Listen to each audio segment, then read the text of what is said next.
The Case Book of Sherlock Holmes by Sir Arthur Conan Doyle. Read by Christopher Lee. The Adventure of the Blanched Soldier. The ideas of my friend Watson, though limited, are exceedingly pertinacious.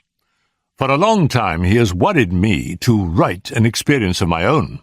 Perhaps I have rather invited this persecution, since I have often had occasion to point out to him how superficial are his own accounts, and to accuse him of pandering to popular taste, instead of confining himself rigidly to facts and figures. "Try it yourself, Holmes," he has retorted, and I am compelled to admit that, having taken my pen in my hand, I do begin to realize that the matter must be presented in such a way as may interest the reader. The following case can hardly fail to do so, as it is among the strangest happenings in my collection, though it chanced that Watson had no note of it in his collection. Speaking of my old friend and biographer, I would take this opportunity to remark that if I burden myself with a companion in my various little inquiries, it is not done out of sentiment or caprice, but it is that Watson has some remarkable characteristics of his own, to which, in his modesty, he has given small attention, amid his exaggerated estimates of my own performances. A confederate who foresees your conclusions and course of action is always dangerous, but one to whom each development comes as a perpetual surprise, and to whom the future is always a closed book, is indeed an ideal helpmate. I find from my notebook that it was in January 1903, just after the conclusion of the Boer War, that I had my visit from Mr. James M. Dodd, a big, fresh, sunburned, upstanding Briton. The good Watson had at that time deserted me for a wife, the only selfish action which I can recall in our association. I was alone. It is my habit to sit with my back to the window and to place my visitors in the opposite chair, where the light falls full upon them. Mr. James M. Dodd seemed somewhat at a loss how to begin the interview. I did not attempt to help him, for his silence gave me more time for observation. I have found it wise to impress clients with a sense of power, and so I gave him some of my conclusions. "From South Africa, sir, I perceive." "Yes, sir," he answered with some surprise. "Imperial Yeomanry, I fancy." "Exactly." "Middlesex Corps, no doubt." "That is so. Mr. Holmes, you are a wizard." I smiled at his bewildered expression. When a gentleman of virile appearance enters my room with such tan upon his face as an English sun could never give, and with his handkerchief in his sleeve instead of in his pocket, it is not difficult to place him. You wear a short beard, which shows that you are not a regular. You have the cut of a riding man. As to Middlesex, your card has already shown me that you are a stockbroker from Throgmorton Street. What other regiment would you join? You see everything. I see no more than you, but I have trained myself to notice what I see. However, Mr. Dodd, it was not to discuss the science of observation that you called upon me this morning. What has been happening at Tuxbury Old Park? Mr. Holmes, my dear sir, there is no mystery. Your letter came with that heading, and as you fixed this appointment in very pressing terms, it was clear that something sudden and important had occurred. Yes, indeed, but the letter was written in the afternoon, and a good deal has happened since then.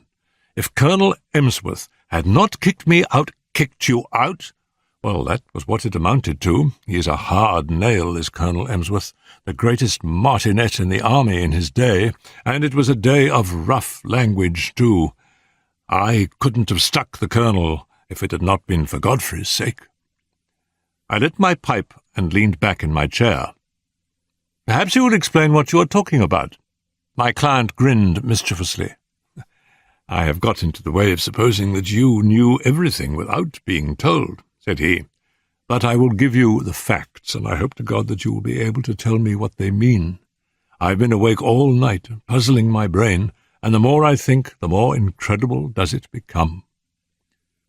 When I joined up in January 1901, just 2 years ago, young Godfrey Emsworth had joined the same squadron. He was Colonel Emsworth's only son, Emsworth the Crimean V.C., and he had the fighting blood in him, so it is no wonder he volunteered. There was not a finer lad in the regiment. We formed a friendship, the sort of friendship which can only be made when one lives the same life and shares the same joys and sorrows. He was my mate, and that means a good deal in the army.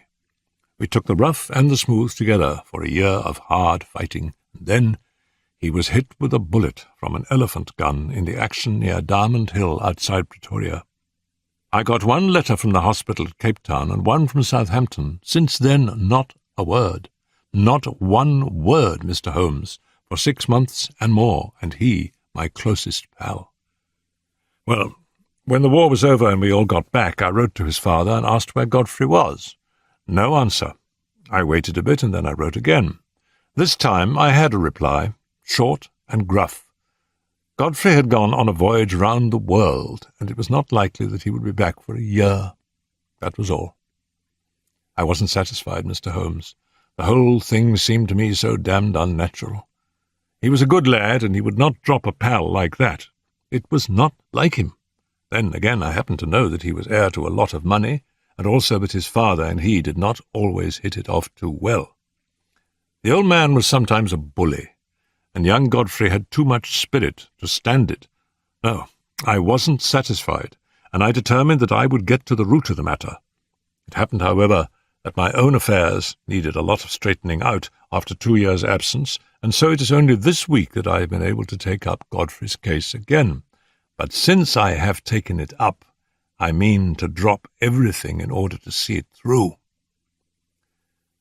Mr. James M. Dodd appeared to be the sort of person whom it would be better to have as a friend than as an enemy.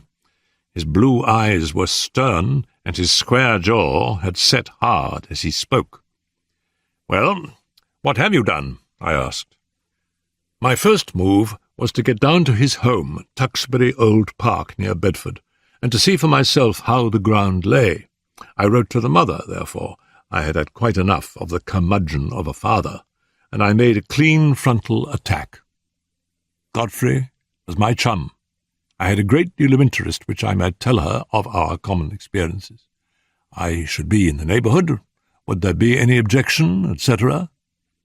In reply, I had quite an amiable answer from her and an offer to put me up for the night. That was what took me down on Monday. Tuxbury Old Hall is inaccessible, 5 miles from anywhere. There was no trap at the station, so I had to walk, carrying my suitcase, and it was nearly dark before I arrived. It is a great wandering house, standing in a considerable park. I should judge it was of all sorts of ages and styles, starting on a half-timbered Elizabethan foundation and ending in a Victorian portico. Inside, it was all panelling and tapestry and half-effaced old pictures, a house of shadows and mystery. There was a butler, old Ralph, who seemed about the same age as the house, and there was his wife, who might have been older. She had been Godfrey's nurse, and I had heard him speak of her as second only to his mother in his affections, so I was drawn to her in spite of her queer appearance. The mother I liked also, a gentle little white mouse of a woman. It was only the Colonel himself whom I barred. We had a bit of Barney right away, and I should have walked back to the station if I had not felt that it might be playing his game for me to do so. I was shown straight into his study, and there I found him, a huge, bow-backed man with a smoky skin and a straggling grey beard, seated behind his littered desk. A red-veined nose jutted out like a vulture's beak, and 2 fierce grey eyes glared at me from under tufted brows. I could understand now why Godfrey seldom spoke of his father. "Well, sir," said he in a rasping voice, "I should be interested to know the real reasons for this visit." I answered that I had explained them in my letter to his wife. Yes, you said that you had known Godfrey in Africa. We have, of course, only your word for that." "I have his letters to me in my pocket." "Kindly let me see them." He glanced at the two which I handed him, and then he tossed them back. "Well, what then?" he asked. "I was fond of your son Godfrey, sir. Many ties and memories united us. Is it not natural that I would wonder at his sudden silence and should wish to know what has become of him? I have some recollection, sir, that I had already corresponded with you, and had told you what had become of him. He has gone upon a voyage round the world. His health was in a poor way after his African experiences, and both his mother and I were of opinion that complete rest and change were needed. Kindly pass that explanation on to any other friends who may be interested in the matter." "Certainly," I answered, "but perhaps you would have the goodness to let me have the name of the steamer under the line by which he sailed, together with the date. I have no doubt that I should be able to get a letter through to him." My request seemed both to puzzle and to irritate my host. His great eyebrows came down over his eyes, and he tapped his fingers impatiently on the table. He looked up at last, with the expression of one who has seen his adversary make a dangerous move at chess, and has decided how to meet it. "Many people, Mr. Dodd," said he, "would take offence at your infernal pertinacity, and would think that this insistence had reached the point of damned impertinence." "You must put it down, sir, to my real love for your son." "Exactly. I have already made every allowance upon that score. I must ask you, however, to drop these inquiries. Every family has its own inner knowledge and its own motives, which cannot always be made clear to outsiders, however well-intentioned. My wife is anxious to hear something of Godfrey's past, which you are in a position to tell her, but I would ask you to let the present and the future alone. Such inquiries serve no useful purpose, sir, and place us in a delicate and difficult position." So I came to a dead end, Mr. Holmes. There was no getting past it. I could only pretend to accept the situation and register a vow inwardly that I would never rest until my friend's fate had been cleared up. It was a dull evening. We dined quietly, the three of us, in a gloomy, faded old room. The lady questioned me eagerly about her son, but the old man seemed morose and depressed. I was so bored by the whole proceeding that I made an excuse as soon as I decently could and retired to my bedroom. It was a large, bare room on the ground floor, as gloomy as the rest of the house, but after a year of sleeping upon the veldt, Mr. Holmes, one is not too particular about one's quarters. I opened the curtains and looked out into the garden, remarking that it was a fine night with a bright half-moon. Then I sat down by the roaring fire with the lamp on a table beside me and endeavoured to distract my mind with a novel. I was interrupted, however, by Ralph, the old butler, who came in with a fresh supply of coals. "I thought you might run short in the night time, sir. It's bitter weather, and these rooms are cold." He hesitated before leaving the room, and when I looked round he was standing, facing me with a wistful look upon his wrinkled face. "Beg your pardon, sir, but I could not help hearing what you said of young Master Godfrey at dinner. You know, sir, that my wife nursed him, and so I may say I am his foster-father. It's natural we should take an interest. And you say he carried himself well, sir? There was no braver man in the regiment. He pulled me out once from under the rifles of the Boers, or maybe I should not be here." The old butler rubbed his skinny hands. "Yes, sir, yes, that is Master Godfrey all over. He was always courageous. There's not a tree in the park, sir, that he has not climbed. Nothing would stop him. He was a fine boy, and oh, sir, he was a fine man." I sprang to my feet. "Look here," I cried. "You say he was. You speak as if he were dead. What is all this mystery? What has become of Godfrey Emsworth?" I gripped the old man by the shoulder, but he shrank away. "Oh, I don't know what you mean, sir.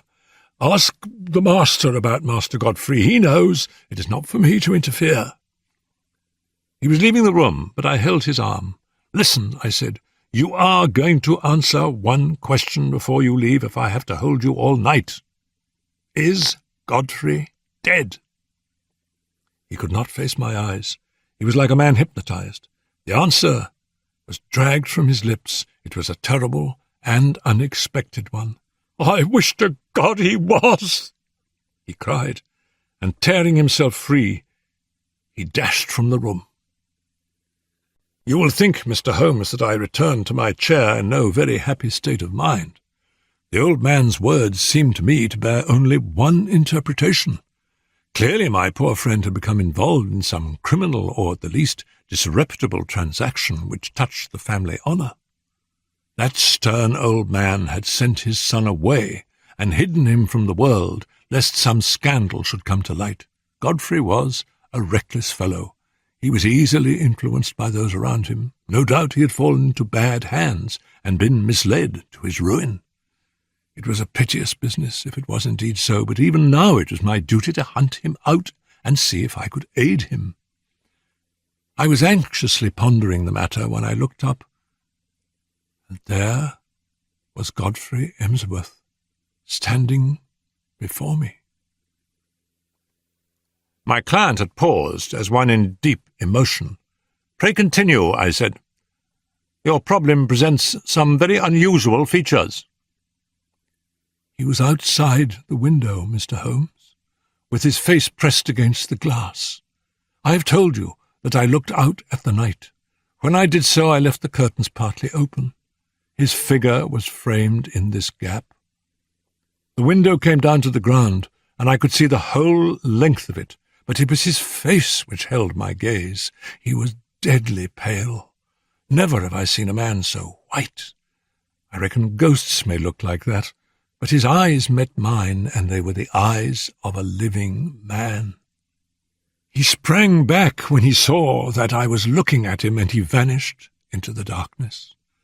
There was something shocking about the man, Mr. Holmes. It wasn't merely that ghastly face glimmering as white as cheese in the darkness. It was more subtle than that, something slinking, something furtive, something guilty, something very unlike the frank, manly lad that I had known. It left a feeling of horror in my mind. But when a man's been soldiering for a year or two with Brother Boer as a playmate, he keeps his nerve and acts quickly. Godfrey had hardly vanished before I was at the window. There was an awkward catch, and I was some little time before I could throw it up. Then I nipped through and ran down the garden path in the direction that I thought he might have taken. It was a long path, and the light was not very good, but it seemed to me something was moving ahead of me. I ran on and called his name, but it was no use. When I got to the end of the path, there were several others branching in different directions to various outhouses. I stood hesitating, and as I did so, I heard distinctly the sound of a closing door. It was not behind me in the house, but ahead of me, somewhere in the darkness. That was enough, Mr. Holmes, to assure me that what I had seen was not a vision. Godfrey had run away from me, and he had shut a door behind him. Of that I was certain. There was nothing more I could do, and I spent an uneasy night turning the matter over in my mind and trying to find some theory which would cover the facts.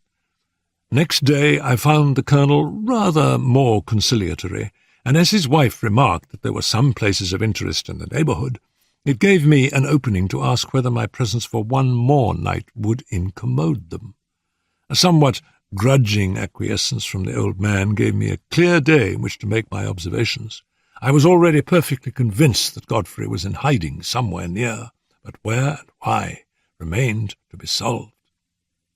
The house was so large and so rambling that a regiment might be hid away in it and no one the wiser. If the secret lay there, it was difficult for me to penetrate it, but the door which I had heard close was certainly not in the house. I must explore the garden and see what I could find. There was no difficulty in the way, for the old people were busy in their own fashion and left me to my own devices. There were several small outhouses, but at the end of the garden there was a detached building of some size, large enough for a gardener's or a gamekeeper's residence. Could this be the place whence the sound of that shutting door had come? I approached it in a careless fashion, as though I were strolling aimlessly round the grounds. As I did so, a small, brisk, bearded man in a black coat and bowler hat, not at all the gardener type, came out of the door.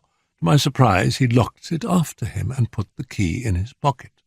Then he looked at me with some surprise on his face. "Are you a visitor here?" he asked. I explained that I was, and that I was a friend of Godfrey's.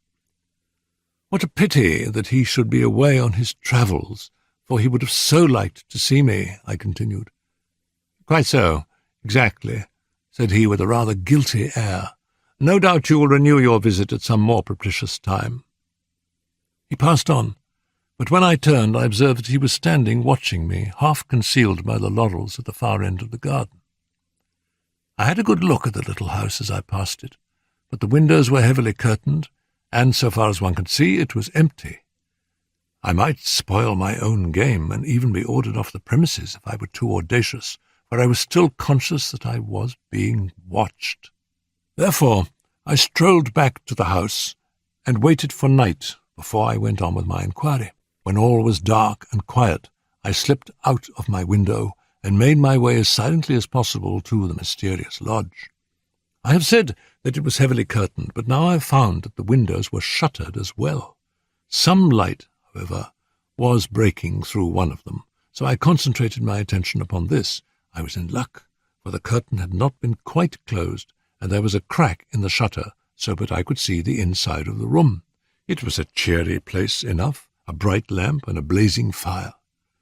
Opposite to me was seated the little man whom I had seen in the morning. He was smoking a pipe and reading a paper. "What paper?" I asked. My client seemed annoyed at the interruption of his narrative. "Can it matter?" he asked. "It is most essential." I really took no notice.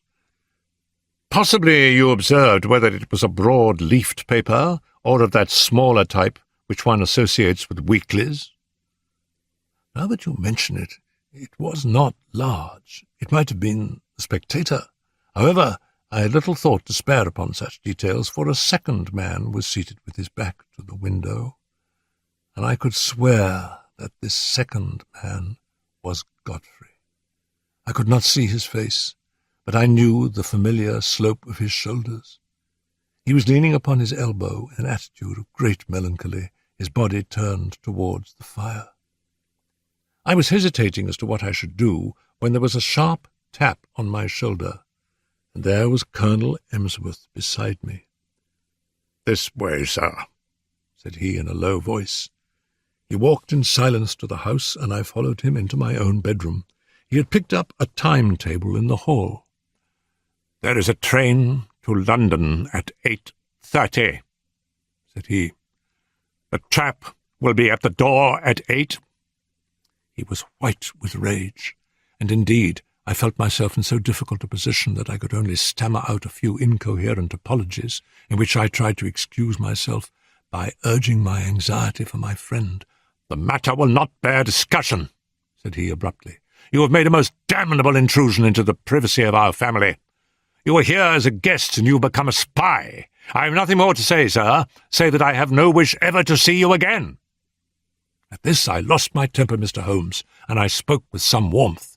"I have seen your son, and I am convinced that for some reason of your own you are concealing him from the world. I have no idea what your motives are in cutting him off in this fashion, but I am sure that he is no longer a free agent. I warn you, Colonel Emsworth, that until I am assured as to the safety and well-being of my friend, I shall never desist in my efforts to get to the bottom of the mystery, and I shall certainly not allow myself to be intimidated by anything which you may say or do." The old fellow looked diabolical, and I really thought he was about to attack me. I have said that he was a gaunt, fierce old giant, and though I am no weakling, I might have been hard put to it to hold my own against him. However, after a long glare of rage, he turned upon his heel and walked out of the room. For my part, I took the appointed train in the morning, with the full intention of coming straight to you and asking for your advice and assistance at the appointment for which I had already written. Such was the problem which my visitor laid before me. It presented, as the astute reader will have already perceived, few difficulties in its solution, for a very limited choice of alternatives must get to the root of the matter. Still, elementary as it was, there were points of interest and novelty about it which may excuse my placing it upon record. I now proceeded, using my familiar method of logical analysis, to narrow down the possible solutions. "The servants," I asked. "How many were in the house?" To the best of my belief, there were only the old butler and his wife. They seemed to live in the simplest fashion. There was no servant, then, in the detached house? None, unless the little man with the beard acted as such. He seemed, however, to be quite a superior person. That seems very suggestive. Had you any indication that food was conveyed from the one house to the other? Now that you mention it, I did see old Ralph carrying a basket down the garden walk and going in the direction of this house. The idea of food did not occur to me at the moment. Did you make any local inquiries? Yes, I did. I spoke to the station-master, and also to the innkeeper in the village. I simply asked if they knew anything of my old comrade Godfrey Emsworth. Both of them assured me that he'd gone for a voyage round the world. He'd come home, and then had almost at once started off again. The story was evidently universally accepted. You said nothing of your suspicions? Nothing. That was very wise. The matter should certainly be inquired into. I will go back with you to Tuxbury Old Park. Today? It happened that at the moment I was clearing up the case which my friend Watson has described as that of the Abbey School, in which the Duke of Greyminster was so deeply involved. I had also a commission from the Sultan of Turkey which called for immediate action, as political consequences of the gravest kind might arise from its neglect. Therefore, it was not until the beginning of the next week, as my diary records, that I was able to start forth on my mission to Bedfordshire in company with Mr. James M. Dodd. As we drove to Euston, we picked up a grave and taciturn gentleman of iron-grey aspect, with whom I had made the necessary arrangements. "This is an old friend," said I to Dodd. "It is possible that his presence may be entirely unnecessary, and on the other hand it may be essential. It is not necessary at the present stage to go further into the matter." The narratives of Watson have accustomed the reader, no doubt, to the fact that I do not waste words, or disclose my thoughts while a case is actually under consideration. Dodd seemed surprised, but nothing more was said, and the three of us continued our journey together. In the train, I asked Dodd one more question, which I wished our companion to hear. "You say that you saw your friend's face quite clearly at the window, so clearly that you are sure of his identity?" "I have no doubt about it whatever. His nose was pressed against the glass. The lamplight shone full upon him." "It could not have been someone resembling him." No, it was he." "But you say he was changed?" "Only in colour. His face was— how shall I describe it? It was of a fish-belly whiteness. It was bleached." "Was it equally pale all over?" "I think not. It was his brow which I saw so clearly as it was pressed against the window." "Did you call to him?" "I was too startled and horrified for the moment. Then I pursued him, as I have told you, but without result." My case was practically complete, and there was only one small incident needed to round it off.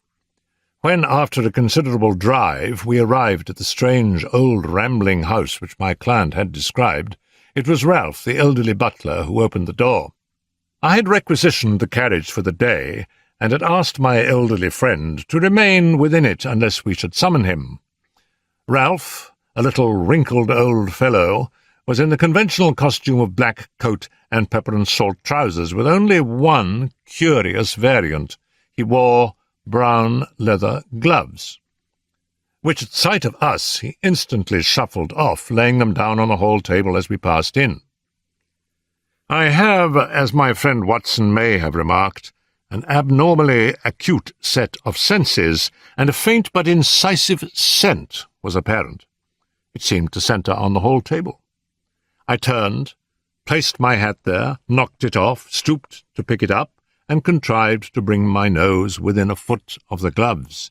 Yes, it was undoubtedly from them that the curious tarry odour was oozing. I passed on into the study, with my case complete. Alas, that I should have to show my hand so when I tell my own story. It was by concealing such links in the chain that Watson was enabled to produce his meretricious finales. Colonel Emsworth was not in his room, But he came quickly enough on receipt of Ralph's message. We heard his quick, heavy step in the passage, the door was flung open, and he rushed in with bristling beard and twisted features, as terrible an old man as ever I have seen. He held our cards in his hand, and he tore them up and stamped on the fragments. "Have I not told you, you infernal busybody, that you are warned off the premises? Never dare to show your damned face here again. If you enter again without my leave, I shall be within my rights. If I use violence, I'll shoot you, sir. By God, I will. As to you, sir," turning upon me, "I extend the same warning to you. I am familiar with your ignoble profession, but you must take your reputed talents to some other field. There is no opening for them here." "I cannot leave here," said my client firmly, "until I hear from Godfrey's own lips that he is under no restraint." Our involuntary host rang the bell. "Ralph," he said, "telephone down to the county police and ask the inspector to send up 2 constables. Tell him there are burglars in the house." "One moment," said I. "You must be aware, Mr. Dodd, that Colonel Emsworth is within his rights, and that we have no legal status within his house. On the other hand, he should recognize that your action is prompted entirely by solicitude for his son. I venture to hope that if I were allowed to have 5 minutes' conversation with Colonel Emsworth, I could certainly alter his view of the matter." "I am not so easily altered," said the old soldier. "Ralph, do what I've told you. What the devil are you waiting for? Ring up the police." "Nothing of the sort," I said, putting my back to the door. "Any police interference would bring about the very catastrophe which you dread." I took out my notebook and scribbled one word upon a loose sheet. "That," said I as I handed it to Colonel Emsworth, "is what has brought us here." He stared at the writing with a face from which every expression save amazement had vanished. "How do you know?" he gasped, sitting down heavily in his chair. "It is my business to know things. That is my trade." He sat in deep thought, his gaunt hand tugging at his straggling beard. Then he made a gesture of resignation. "Well, if you wish to see Godfrey, you shall. It is no doing of mine, but you have forced my hand. Ralph, tell Mr. Godfrey and Mr. Kent that in 5 minutes we shall be with them." At the end of that time we passed down the garden path and found ourselves in front of the mystery house at the end. A small bearded man stood at the door, with a look of considerable astonishment upon his face. "This is very sudden, Colonel Emsworth," said he. "This will disarrange all our plans." "I can't help it, Mr. Kent. Our hands have been forced. Can Mr. Godfrey see us?" "Yes, he is waiting inside." He turned and led us into a large, plainly furnished front room. A man was standing with his back to the fire, and at the sight of him my client sprang forward with outstretched hand. "Why, Godfrey, old man, this is fine!" But the other waved him back. "Don't touch me, Jimmy. Keep your distance. Yes, you may well stare. I don't quite look the smart Lance Corporal Emsworth of B Squadron, do I?" His appearance was certainly extraordinary.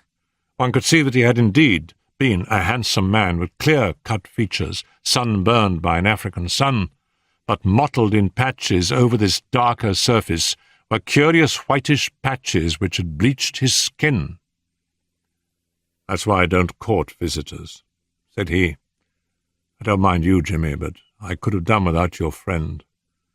I suppose there is some good reason for it, but you have me at a disadvantage. I wanted to be sure that all was well with you, Godfrey. I saw you that night when you looked into my window, and I could not let the matter rest until I had cleared things up. Old Ralph told me you were there, and I couldn't help taking a peep at you. I hoped you would not have seen me, and I had to run to my burrow when I heard the window go up. But what in heaven's name is the matter?" "Well, it's not a long story to tell," said he, lighting a cigarette. "You remember that morning fight at Buffelsprut outside Pretoria on the Eastern Railway line?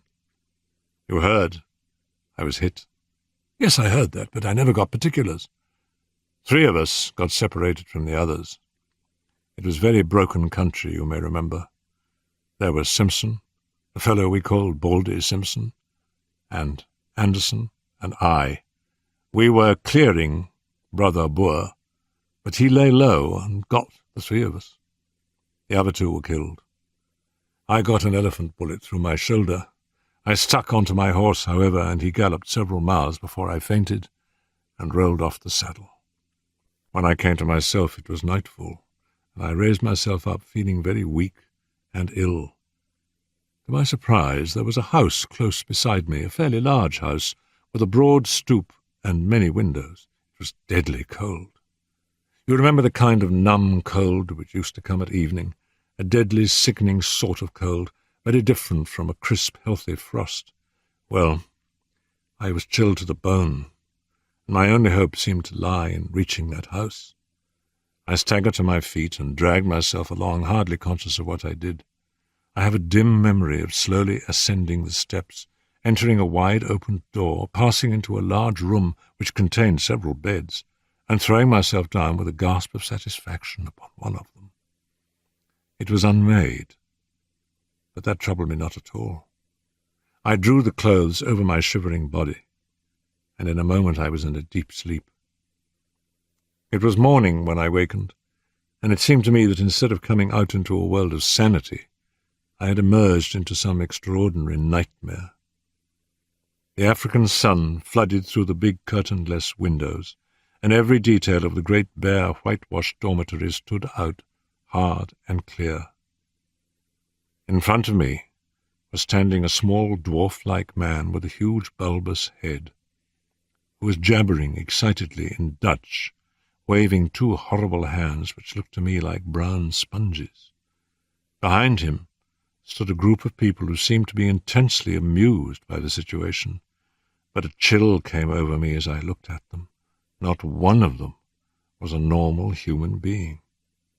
Every one was twisted or swollen or disfigured in some strange way. The laughter of these strange monstrosities was a dreadful thing to hear. It seemed that none of them could speak English, but the situation wanted clearing up, for the creature with the big head was growing furiously angry and uttering wild beast cries. He had laid his deformed hands upon me and was dragging me out of bed, regardless of the fresh flow of blood from my wound.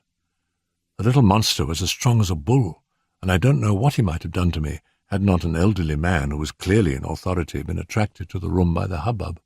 He said a few stern words in Dutch, and my persecutor shrank away.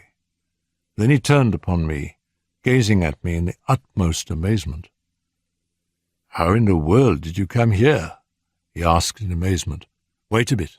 I see that you are tired out, and that wounded shoulder of yours wants looking after. I'm a doctor, and I'll soon have you tied up. But, man alive, you are in far greater danger here than ever you were on the battlefield.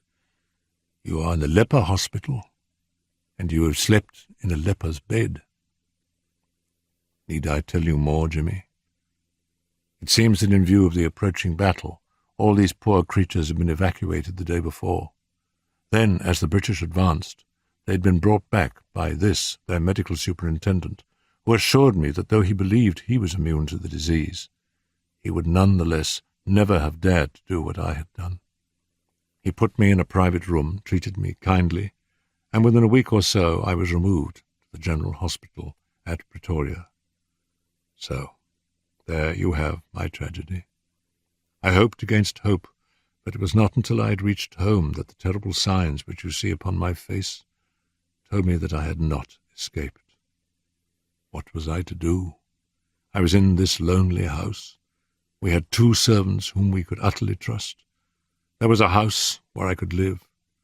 Under pledge of secrecy, Mr. Kent, who is a surgeon, was prepared to stay with me.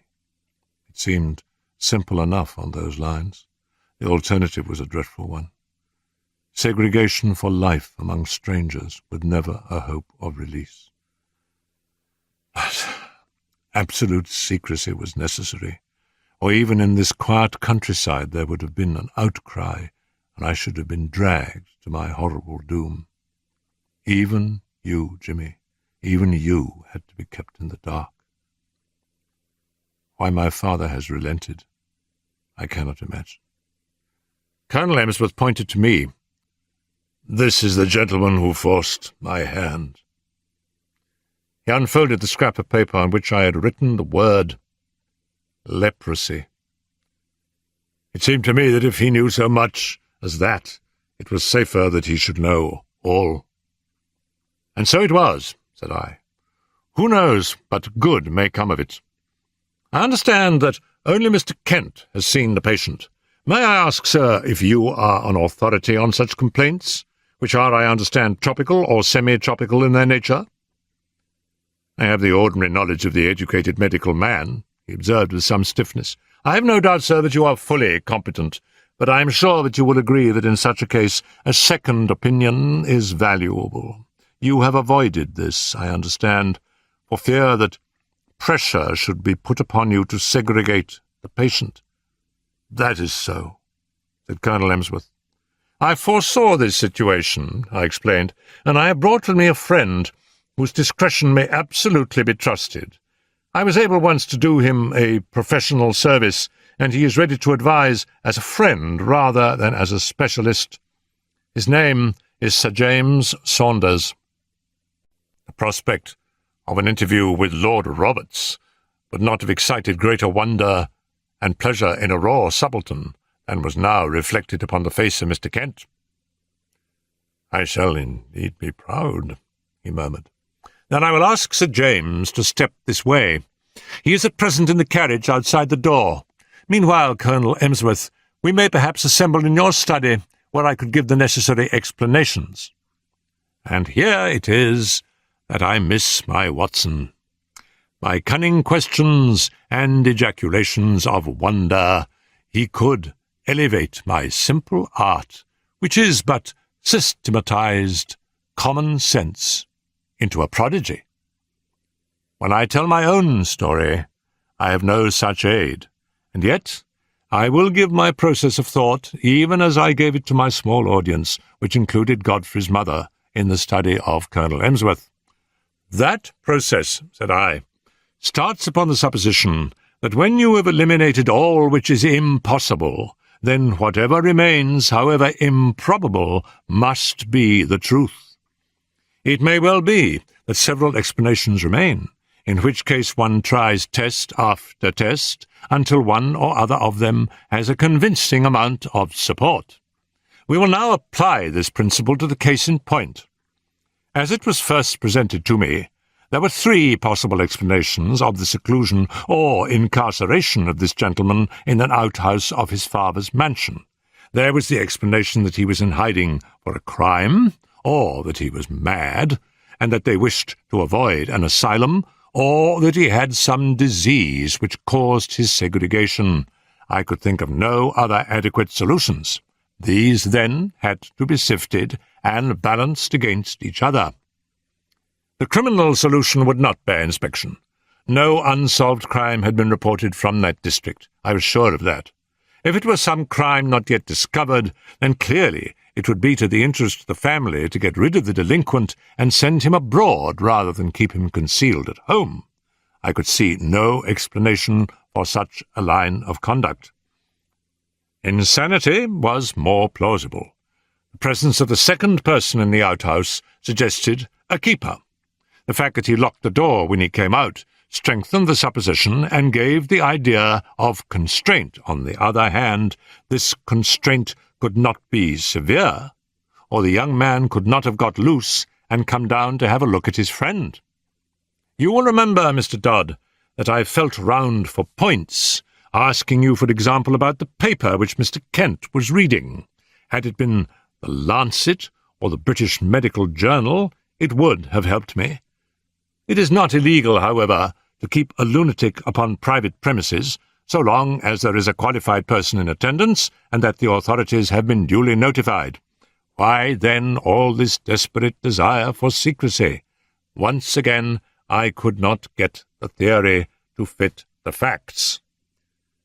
There remained the third possibility, into which Rare and unlikely as it was, everything seemed to fit.